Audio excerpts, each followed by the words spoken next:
భారీ వరదలు ఈశాన్య భారతాన్ని కుదిపేస్తున్నాయి. వరద హెచ్చరికలు జారీ అయిన కొన్ని గంటల్లోపే ఎడతెరిపి లేకుండా వర్షాలు కురవడంతో అసోంలో జనజీవనం అస్తవ్యస్తమైపోయింది. రాష్ట్ర వ్యాప్తంగా 125 గ్రామాల్లో 65,000 మంది జనం వరదల్లో చిక్కుకుపోయారు. అస్సాం విపత్తు నిర్వహణ సంస్థ కూడా రాష్ట్రంలో వరద నష్టం తీవ్రంగా ఉందని ప్రకటించింది.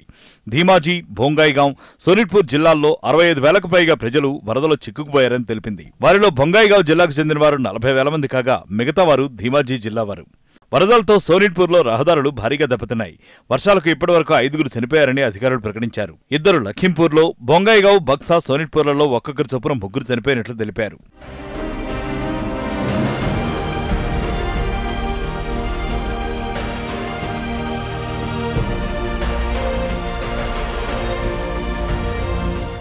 రాష్ట్రంలో హఠాత్తుగా సంభవించిన వరదలకు 3,800 హెక్టార్ల పంట పొలాలు నీట మునిగాయి.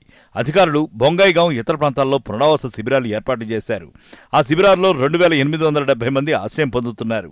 ప్రస్తుతం జోర్హాట్లోని నిమాటి ఘాట్ దగ్గర బ్రహ్మపుత్ర ప్రమాద స్థాయిని దాటి ప్రవహిస్తోంది.